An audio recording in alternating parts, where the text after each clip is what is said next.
ada hubungannya dengan pengampunan, karena doa yang disertai dengan pengampunan dahsyat luar biasa berkatnya bagi kita. Amin. Saudaraku, memang kita sudah sering, bahkan selalu berbicara tentang pengampunan.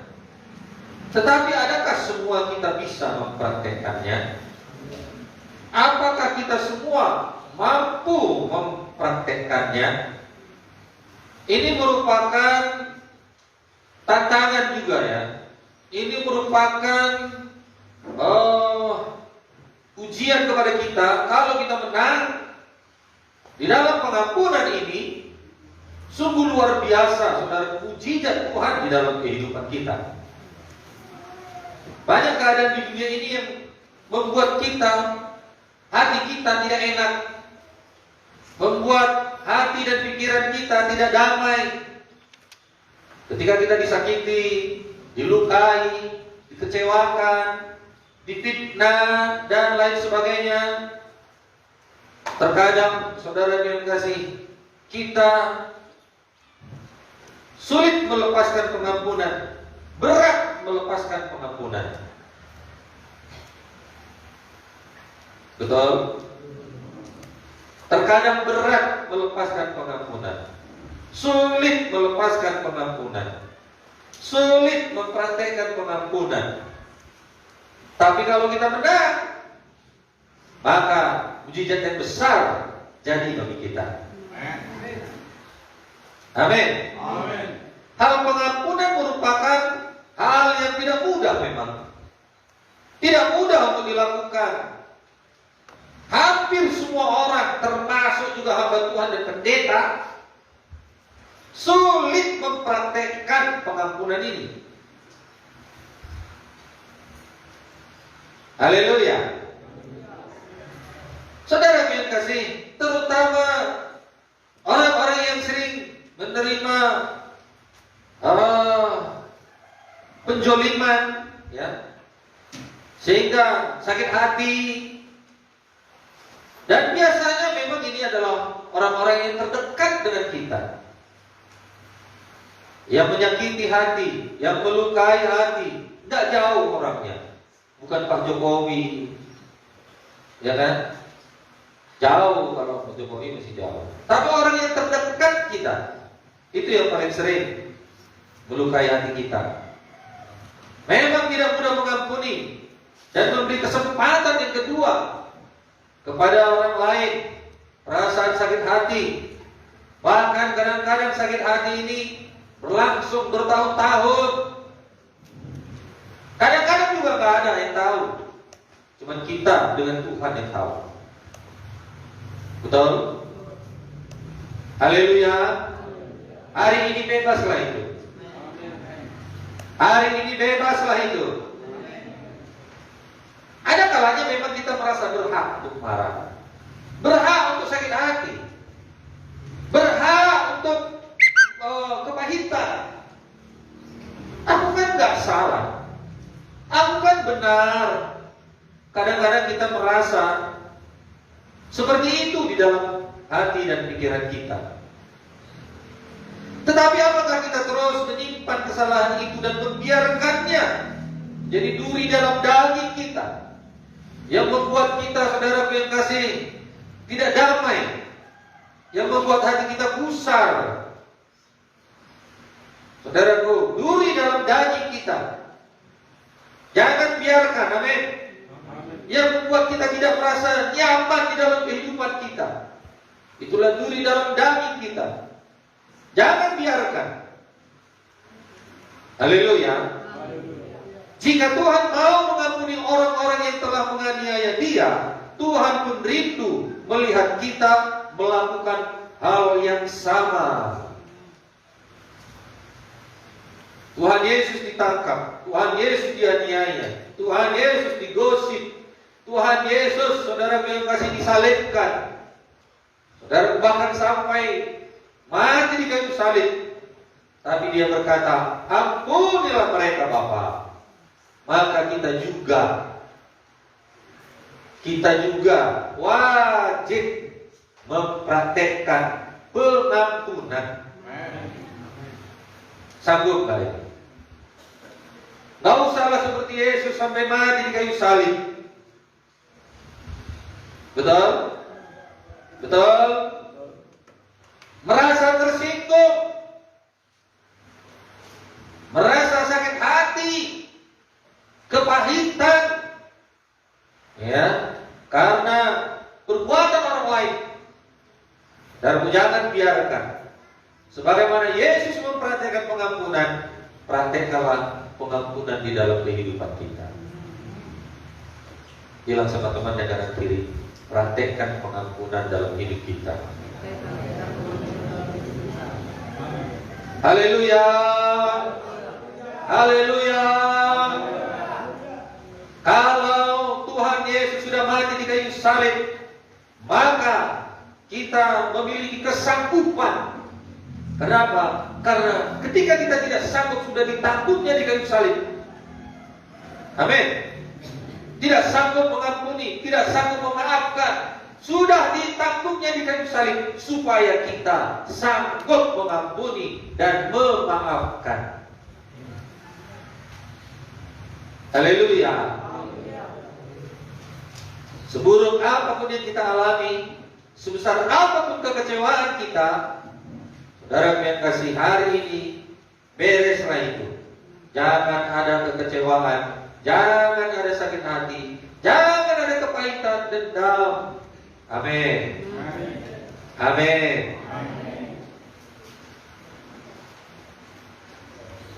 Nah, saudara yang kasih, dahsyatnya pengampunan ini yang pertama membuat kita, menjadikan kita anak kerajaan sorga, menjadikan kita anak Allah, menjadikan kita, saudara yang kasih, Bapa, anak dari Bapa di sorga. Rindukah kita menjadi anak Bapa di sorga? Rindukah kita jadi anak Tuhan? Rindukah kita jadi anak Yesus? Yang nggak menjawab macam mana? Anak siapa ini?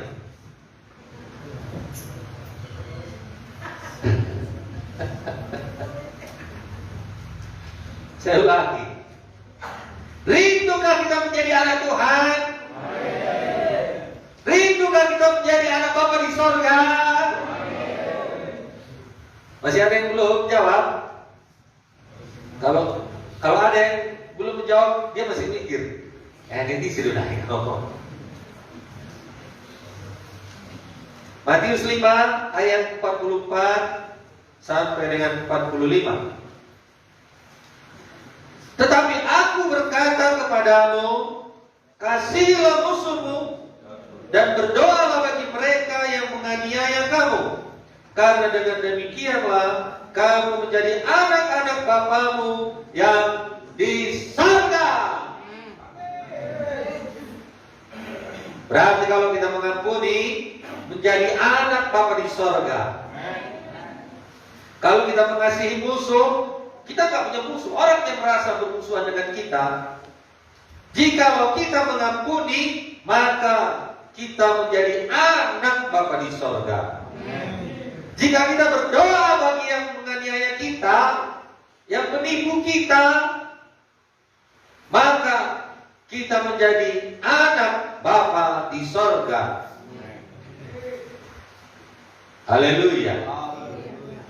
Bilang sama teman yang kanan kiri, kalau pernah aku menipu engkau, ampunilah.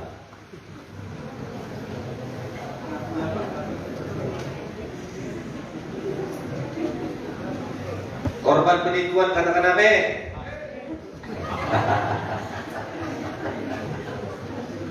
Haleluya. Kasihi, berdoa bagi mereka yang menganiaya kita. Nah, saudara yang kasih, kita harus mengampuni orang-orang yang menyakiti hati kita. Bahkan lebih tinggi dari sini dikatakan mengasihi musuh. Amin. Bisa gak ini? Sanggup gak ini? Sanggup ya. Jika kita tidak mau mengampuni, yang berarti tidak melakukan kehendak Bapa di surga. Dikatakan kita tidak berkenan kepada Tuhan. Hati-hati ya. Tidak berkenan kepada Tuhan. Matius 7 itu ayat 21. Haleluya. Berarti kalau kita tidak mau mempraktekannya, masih memegang teguh kepahitan, masih memegang teguh, masih bercokol di dalam ini, saudara yang kekasih, sakit hati, tidak berkenan kepada Tuhan. Buanglah itu. Biarlah hati kita seluas samudra. Itu kata ibu kepala kan? Artinya bagaimana? Seluas samudra, apapun yang diperbuat orang, hati kita ini lapang saja. Ibu Nengsi buat amin deh. Kelihatan. Seluas samudra, amin. Yang kedua, dahsyatnya pengampunan ini, dosa kita diampuni oleh Tuhan Yesus sehingga kita menjadi anak dan doa kita tidak terhalang. Siapa yang mau doanya dijawab Tuhan? Coba angkat tangannya. Ada yang angkat tangan? Turunkan. Semua kita mau doa kita dijawab Tuhan, amin. Sepanjang itu turun dan kehendak Tuhan, kita rindu doa kita dikabulkan Tuhan. Matius 6 ayat 12. Dan ampunilah kami akan kesalahan kami, seperti kami juga mengampuni orang yang bersalah kepada kami. Ini doa Bapa kami kan? Markus 11 ayat 25. Dan jika kamu berdiri untuk berdoa, ampunilah dahulu sekiranya ada barang sesuatu dalam hatimu terhadap seseorang, supaya juga Bapamu yang di sorga mengampuni kesalahanmu.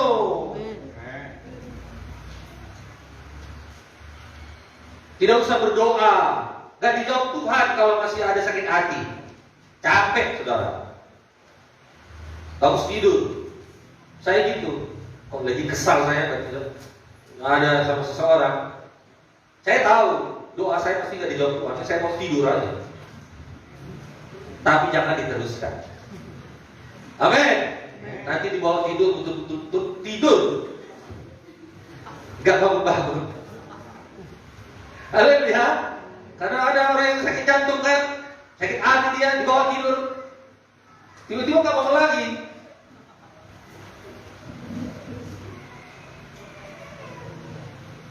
Haleluya. Mengampuni saja, amin. Memberkati. Dikatakan jika kamu berdiri untuk berdoa, ampunilah dahulu sekiranya ada barang sesuatu dalam hatimu terhadap seseorang, siapapun itu. Jikalau ada sesuatu di dalam hati kita, sakit hati, tersinggung, kepahitan, merasa tidak enak, merasa direndahkan, merasa ditipu, merasa dibodoh-bodohi, dan banyak hal saudara yang membuat hati kita ini sakit, ampuni saja.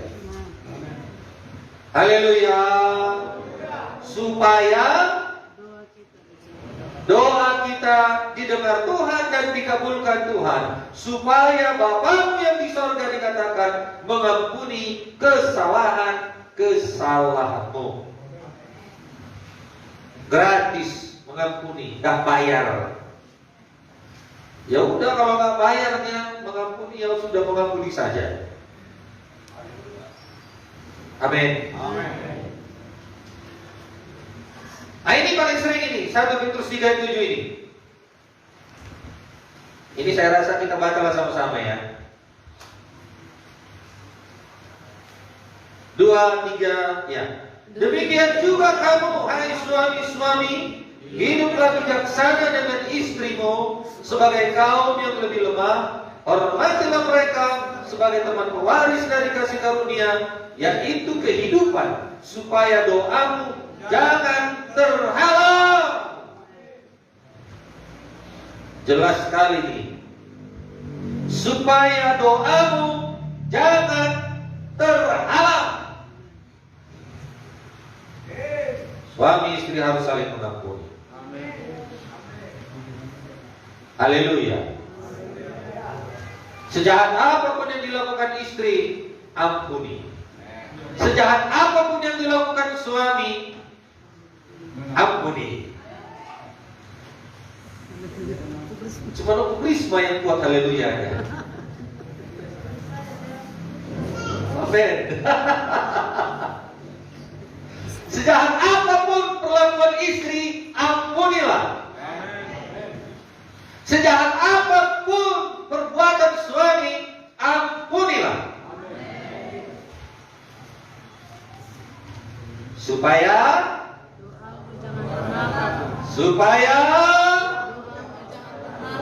doa kita jangan terhalang. Tanya dulu teman kanan kiri yang berkeluarga, ya, beda. Ada doksi di rumah, di kerjaan, adanya tersikungmu, sakit hatimu sama pasanganmu di rumah.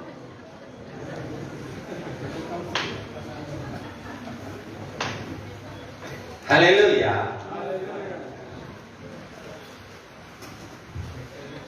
Dia istri pelakor dia.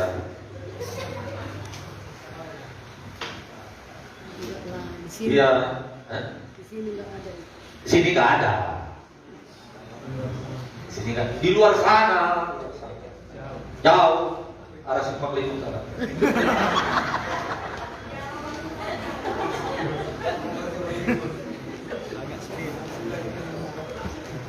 Kalau suami apa? Kalau istri kan pelakor, suami apa? Pebinor.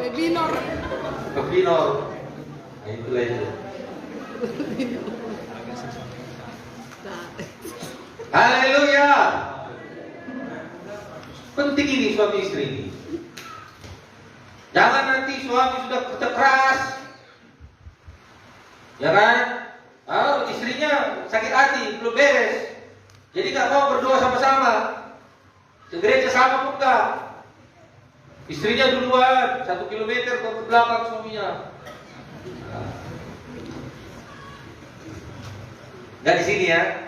Di sini saya lihat kalau suami istri ke gereja boncengan, mesra sekali. Amin. Iya. Tapi ini mengingatkan ya, jangan sampai keluarga-keluarga suami istri ya tidak ada kesehatian karena salah satu pasangan ada sakit hati, ada ketersinggungan. Amin. Jangan, harus bersehati. Suami istri sudah dipraktekkan nggak ini berdoa bersama? Sudah. Puji Tuhan. Puji Tuhan. Nah, saudaraku, sebaliknya Markus 11 ayat 26, tetapi jika kamu tidak mengampuni, Bapamu yang di sorga juga tidak mengampuni kesalahan-kesalahanmu. Jika kesalahan kita tidak diampuni, tentunya doa kita juga terhalang. Yesaya 59 ayat 1-2. Sesungguhnya tangan Tuhan tidak kurang panjang untuk menyelamatkan, dan pendengarannya tidak kurang tajam untuk mendengar, tetapi yang merupakan pemisah antara kamu dan Allahmu ialah segala kejahatanmu, dan yang membuat dia menyembunyikan diri terhadap engkau sehingga ia tidak mendengar ialah segala dosamu. Amin. Itulah dia yang merupakan penghalang doa kita. Tentunya kita tidak mau doa kita itu terhalang. Kita mau doa kita dijawab Tuhan, dikabulkan Tuhan, diberikan Tuhan kerinduan hati kita. Haleluya saudaraku. Yang ketiga, berkatnya dahsyatnya pengampunan ini, kita mendapatkan kesembuhan. Kita menerima mujizat Tuhan. Kita menerima kuasa Tuhan, kesembuhan daripada Tuhan, kesembuhan ilahi dari sorga. Kalau seorang yang sakit pergi ke dokter dan diberi obat, jika dia mau sembuh, maka sepahit apapun obat tersebut pasti dia minum. Kalau mau sembuh. Kalau nggak mau sembuh, kadang-kadang dimasukkannya ke WC kan? Itu tidak mau sembuh. Tapi kalau mau sembuh, sepahit apapun obat itu harus dimakan. Haleluya. Pengampunan itu seperti minum obat. Sepahit apapun itu, sesulit apapun itu, harus mengampuni. Enak tidak enak, suka atau tidak suka, harus mengampuni. Kalau nggak mau mengampuni ya dibuang ke WC kan gitu. Kalau tidak mau sembuh. Tapi kalau kita mau sembuh, suka tidak suka, pahit atau tidak pahit, saudara yang kasih, bagaimanapun rasanya, tidak enaknya, kita harus praktekkan mengampuni supaya kita terima mujizat Tuhan, kesembuhan daripada Tuhan. Amin. Haleluya. Seperti minum obat yang diminum berkali-kali, pengampunan juga perlu dilepaskan berkali-kali. Berapa kali aku harus mengampuni Tuhan? Siapa yang bertanya itu? Berapa kali aku mau mengampuni Tuhan? Cukupkah 7 kali? 70 kali 7 kali. Gak cukup, kata Tuhan Yesus. Berapa kali Tuhan? Kau harus mengampuni 70 kali 70. 70 kali 7 kali. 490 kali. Dalam 1 hari. Selalu. Berarti dengan kata lain 490 kali. 1 hari berapa jam? 24 jam. Itu kan? Ini 490 kali. Loh, berarti kurang dari 1 jam sudah. 1 jam berapa menit? 60 menit. Dengan kata lain, tiap detiklah harus kita mengampuni. Amin. Tidak ada ruang bagi iblis untuk masuk 1 detik pun. Haleluya. Berantas habis sakit hati, dendam, kepahitan ini. Amin. Berantas sampai ke akar-akarnya, cabut sampai ke akar-akarnya. Haleluya. Atau pindah gereja saja kita. Banyak kali di situ yang menyakiti hatiku. Cemana? Pindah ke gereja kebulan aja kita. Gak ada yang menyakiti kita di sana. Ya kan? Ongkosnya 1 miliarnya. Kita tinggal sekalian di sana. Gak ada yang menyakiti kita di bulan. Mau kita tinggal di dunia ini supaya kita seperti Yesus mempraktekkan pengampunan. Amin, saudaraku. Haleluya. Ketika kita melepaskan pengampunan, hidup kita akan terasa begitu bebas, lega, ringan, sukacita.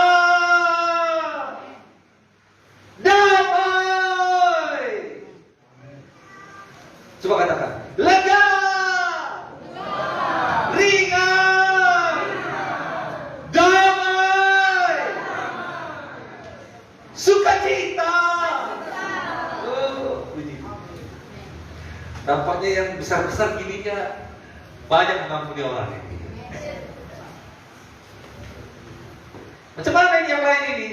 Berat ya?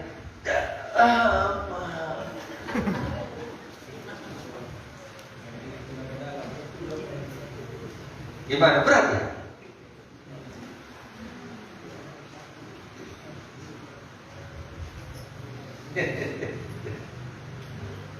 Berat mengampuni? Gak berat ya?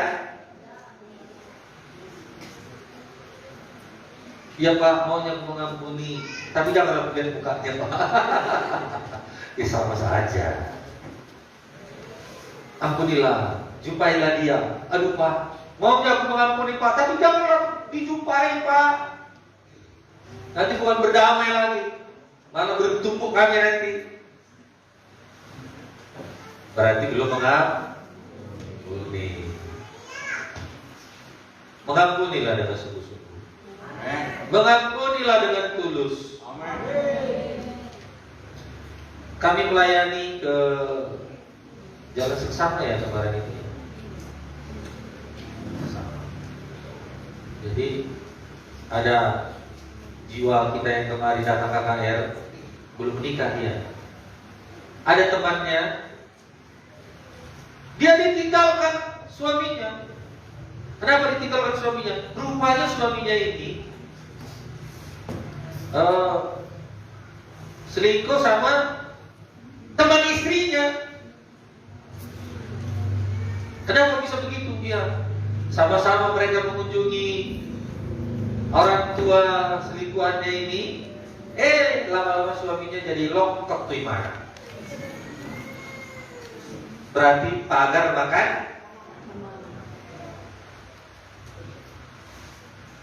Lalu gimana Bu? Kami bilang, ya, biarkan aja lah. Gimana lagi? Orang Kristen kan gak bisa bercerai. Bagaimana perasaan ibu? Gak sakit hati ibu?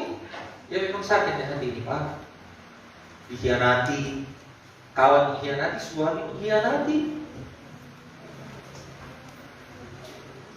Jadi, yang ku lepaskan aja pengampunan ke sorga masing-masing ya. Betul juga. Puji Tuhan lah. Berarti imannya luar biasa. Jadi ibu tahu, keluarganya, rumahnya tahu. Pernah juga, pernah. Salaman pun pernah. Coba bayangkan, kalau itu di pihak kita, apa kita buat?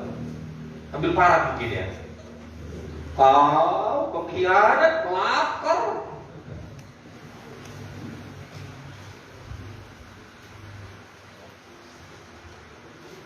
Udah dinasehati, dilayani, gak mau juga suaminya. Ya sudahlah.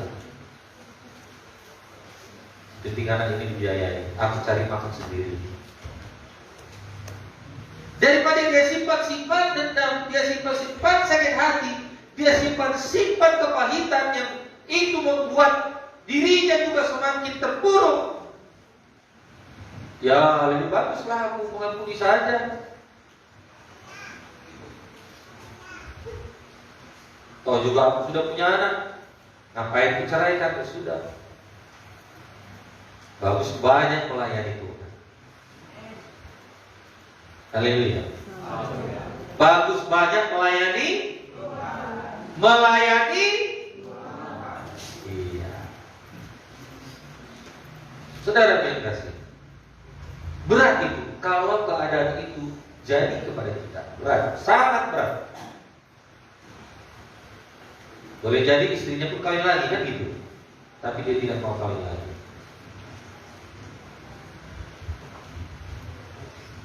Hal-hal seperti itulah yang membuat sakit hati di dalam ini sulit untuk mengampuni, sulit untuk saudara memaafkan. Jikalau kita tahu firman Tuhan, maka tidak sulit bagi kita mempraktekkan firman Tuhan. Haleluya. Haleluya. Nah, jadi dengan menahan pengampunan, kita sedang menghukum orang yang menyakiti kita, padahal kita sedang menjatuhkan hukuman pada diri kita sendiri. Jadi dua-dua kena hukum. Hari-hari kita dibelenggu oleh sakit hati, kemarahan, berbagai perasaan negatif lainnya, dan semua itu bermanifestasi menjadi sakit penyakit. Ini lihat turunannya. Kalau terus itu dibiarkan, kalau itu terus dibiarkan, tidak dibereskan, ada keturunannya. Keturunan sakit hati apa? Sakit penyakit. Keturunan sakit hati apa? Kanker tumor.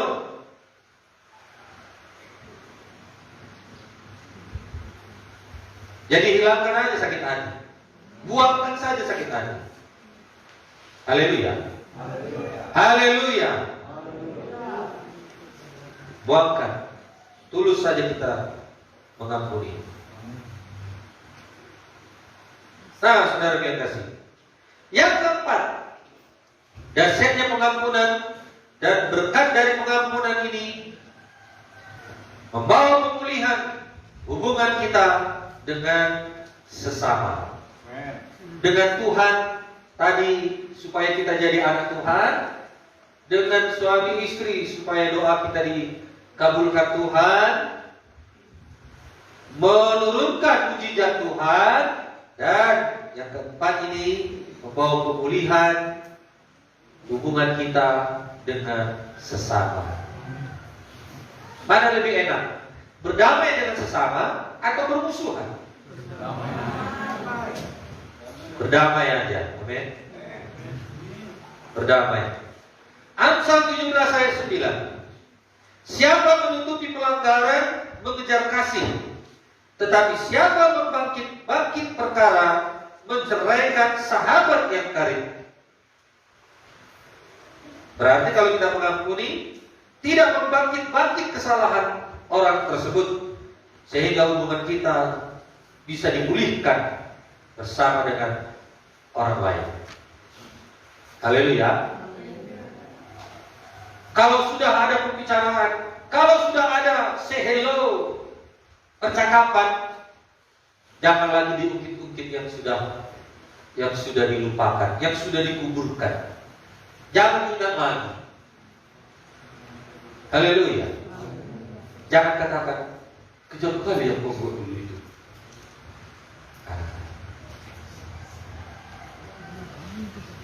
Yang kelima, berkat dari pengampunan, ibadah kita diterima oleh Tuhan. Matius 5 ayat 23 sampai 24. Sebab itu jika engkau mempersembahkan persembahanmu di atas mezbah, dan engkau teringat akan sesuatu yang ada di dalam hatimu, di dalam hati saudaramu terhadap engkau, tinggalkanlah persembahanmu di depan mezbah itu, dan pergilah berdamai dulu dengan saudaramu, lalu kembali untuk mempersembahkan persembahanmu itu. Haleluya. Tadi, jikalau kita berdiri untuk berdoa, mengampuni dulu. Dikatakan di sini, jika engkau mempersembahkan persembahanmu, mengampunilah terlebih dahulu. Jadi sebelum memasukkan persembahan, kalau ada kesalahan, ampuni. Kalau kita mempersembahkan pujian, penyembahan, masih ada sakit hati dendam, ampuni dulu orang yang bersalah kepada saudara. Amin. Amin. Maka persembahan kita, pujian kita, penyembahan kita diterima oleh Tuhan. Sebaliknya jika tidak mengampuni, maka itu memberi kesempatan kepada iblis untuk menuduh kita setiap kali kita beribadah dan berdoa. Jadi jangan biarkan tuduhan iblis itu masuk ke dalam pikiran kita, mengintimidasi kita, mengingatkan kita. Si Bolis berkata, Itulah kejam dia, teganya dia. Udah nggak usah kau doakan, bawa saja. Nah, di pikiran itu dia berbicara setan itu. Jangan biarkan, amin. Ampuni saja. Efesus 4 ayat 26 sampai 27. Apabila kamu menjadi marah, janganlah kamu berbuat dosa. Janganlah matahari terbenam sebelum padam amarahmu. Janganlah beri kesempatan kepada iblis. Jadi artinya apa? Marah tapi tidak berdosa ini apa? Apa maksudnya? Segera mengampuni sebelum matahari terbenam. Datangi dia, berdamailah. Amin. Jangan ada istilah ikut jumpai kanona rara, dendam kesumat. Gak boleh, keteraka itu orang seperti itu. Jangan ya. Siapapun kita di sini, kalau ada perkataan seperti itu, cabut gitu. Amin. Aku cabut perkataan ke Tuhan. Aku mengampuni, aku memaafkan, aku memberkati. Haleluya. Yang keenam, dahsyatnya kuasa pengampunan meringankan beban orang lain.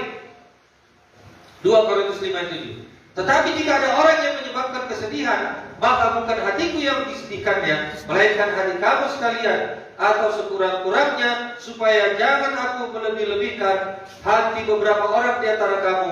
Bagi orang yang demikian sudahlah cukup teguran dari sebagian besar dari kamu, sehingga kamu sebaliknya harus mengampuni dan menghibur dia, supaya ia jangan binasa oleh kesedihan yang terlampau berat. Amin, saudaraku. Ringankan aja beban orang lain. Haleluya. Bisa diterapkan? Mau menerapkannya? Lukas 23:34 Yesus berkata, "Ya Bapa, ampunilah mereka, sebab mereka tidak tahu apa yang mereka perbuat." Tuhan Yesus sudah memberi contoh. Tuhan Yesus sudah mempraktikkannya. Maka kita anak-anaknya, mari kita mempraktekkan firman Tuhan ini. Pengampunan, roh pengampunan jadi bagi kita semua. Haleluya, saudaraku. Haleluya. Pelajarannya bagi kita yang pertama, minta Tuhan memampukan. Karena kebanyakan orang gak mampu. Bagaimana caranya supaya kita bisa mampu? Minta Tuhan. Tuhan, berikan kemampuan bagiku, Roh Kudus, supaya aku bisa mengampuni, memberkati. Amin. Yang kedua, memiliki roh pengertian. Dikatakan, sebab mereka tidak tahu apa yang mereka berbuat. Dia nggak bisa memberi pengertian, kita yang memberi pengertian. Dia buta pengertiannya, kita yang tahu pengertian dari firman Tuhan. Mari kita katakan kepada dia, ya, ku ampuni, ku berkati ya Tuhan. Karena kita yang punya pengertian. Nggak mesti kalau dia baik, aku baik. Kalau dia memberkati, aku memberkati lebih lagi. Gak ada seperti itu. Kita harus tetap memberkati, mengampuni, sekalipun tidak ada sambutan dari orang tersebut. Amen. Haleluya. Itulah pengertian. Ada pengertian, roh pengertian ada pada kita. Jangan pertahankan. Dia benar, aku benar. Dia baik, aku baik. Kalau dia jahat, aku bisa dua kali jahat. Dulu saya begitu.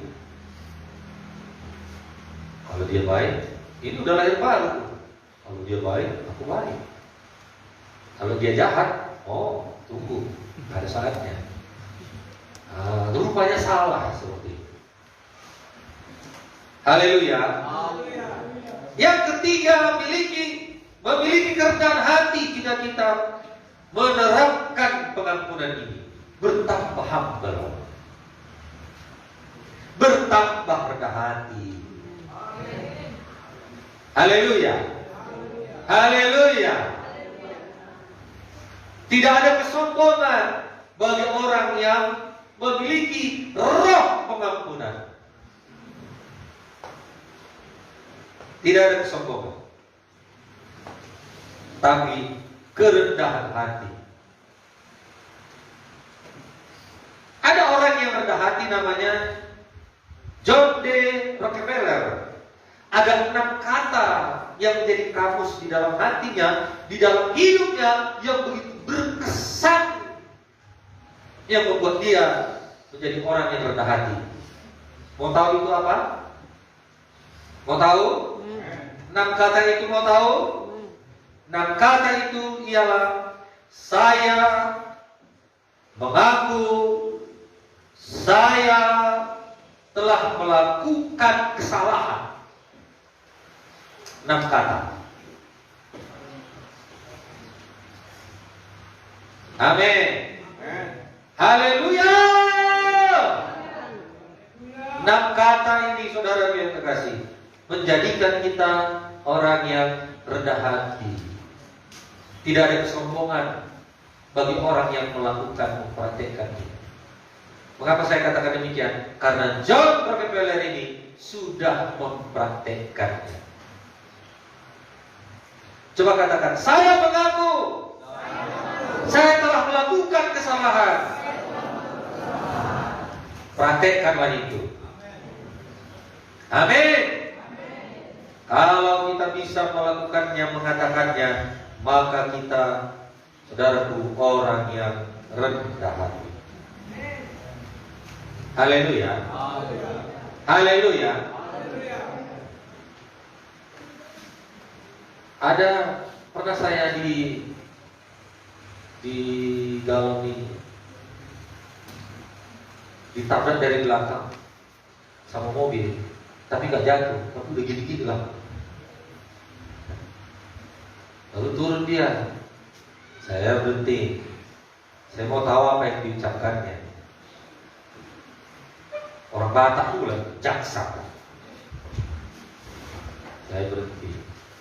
Kalau dia bilang, kenapa Bapak rem mendadak? Kamu jaksa, gak ada etika. Udah kamu menabrak, menuduh lagi. Udah berapa kesalahan itu, kau jaksa. Gimana? Ngakunya kau salah? Dia bilang, gak mau dia ngaku salah.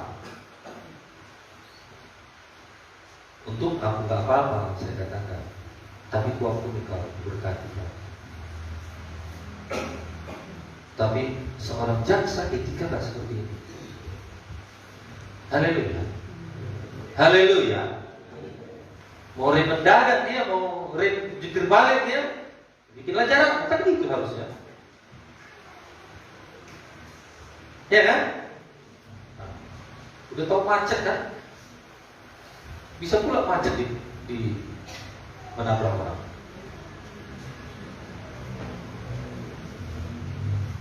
Haleluya. Maksudnya kita orang Batak ini, mari kita banyak rendah hati. Haleluya. Kalau salah, katakan aja salah. Maaf ya, aku salah ya. Damai kita ya. Mana yang rusak? Apa yang luka? Nah, kita obati. Nah, gitu. Jangan udah salah mau gagal lagi. Banyak gak gitu? Udah salah mau gagal lagi, ada gak? Kalau sudah salah, minta maaf. Ya, minta maaf. Itu udah beres. Ya masalah urusan belakangan. Mana yang luka? Mana yang lukanya nih? Udah, ayo bawa berobat. Gak ada waktu. Ya udah, aku utang gitu, aku bayar. Pokoknya ada jalan, amin. Haleluya. Nah, jadi supaya hubungan menjadi baik, mengampuni adalah salah satu aspek daripada kasih. Terakhir ini 1 Yohanes 4 ayat 19 sampai 21. Ya, terakhir ya. Jika mengasihi karena Allah lebih dulu mengasihi kita, kita mengasihi karena Allah lebih dulu mengasihi kita. Jikalau seorang berkata aku mengasihi Allah dan ia membenci saudaranya, maka ia adalah seorang pendusta. Karena barang siapa tidak mengasihi saudaranya yang dilihatnya, tidak mungkin mengasihi Allah yang tidak dilihatnya. Amin. Haleluya. Mari kita saling mengampuni, jangan menghakimi. Amin. Walaupun mungkin berat, namun mari kita belajar mengampuni. Jangan menuntut pembalasan, namun ampunilah orang. Karena pembalasan itu bukan hak kita. Pembalasan itu hak daripada Tuhan. Kalau kita benar, kalau kita baik, saudara yang kasih, maka kita diberkati. Haleluya. Haleluya. Tutup semua pintu akar kepahitan, dendam, dengki, fitnah, kejahatan. Saudaraku, berhenti. Ya. Saya dulu mau pindah kos. Ini terakhir ya, terakhir kedua. Sekolah Alkitab deh. Sekolah Alkitab. Jahat sekali saya ke kamar gitu bang. Saya nanya sama pemimpin kelompok sel. Kenapa rupanya? Iya, dipakainya bajuku. Sungguh bajunya kotor, bau, terletak-letak di situ. Aku pindah kos saja bang. Ada makanan pun diambilnya tanpa permisi. Ada banyak saudara yang kasih yang membuat saya gak enak. Aku pindah aja, saya katakan.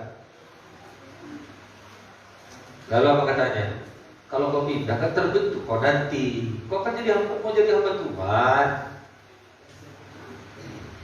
Belajar aja lah mengampuni, menerima.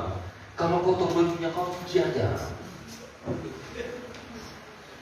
Heran juga saya, kok gitu dibilang kan? Kalau kita gimana? Kalau kotor bajunya, terbakar. Kita bakar. Pemimpin saya itu bilang, udah cuci bajunya, praktekkan kerajinan, praktekkan kasih, nanti diingatnya itu. Kalau ada makanan, gak apa-apa, biar aja dihabiskan. Masak lagi,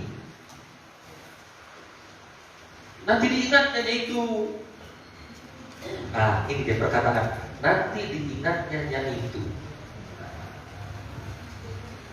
Bilang sama teman yang kanan kiri, mari kita berbuat baik kepada semua orang. Nanti diingatnya itu. Haleluya. Mana kita mau? Diingat karena keceletan kita, diingat karena kepelitan kita, atau diingat karena kebaikan kita? Hah? Karena kebaikan. Betul. Berarti jangan ngadu-ngadu nanti kalau ada yang apa ya? Pak, sudah begini Pak. Jangan Pak. Jangan. Lebih baiklah saudara cerita. Lebih baik kali lah si anu itu, Pak. Sudahnya dia pulang pagi, tapi dibawanya pulang lebih panggang ke rumah. Lebih baiklah diingat seperti itu. Amin. Haleluya. Itu yang terakhir dan benar-benar terakhir. Mari kita bangkit berdiri.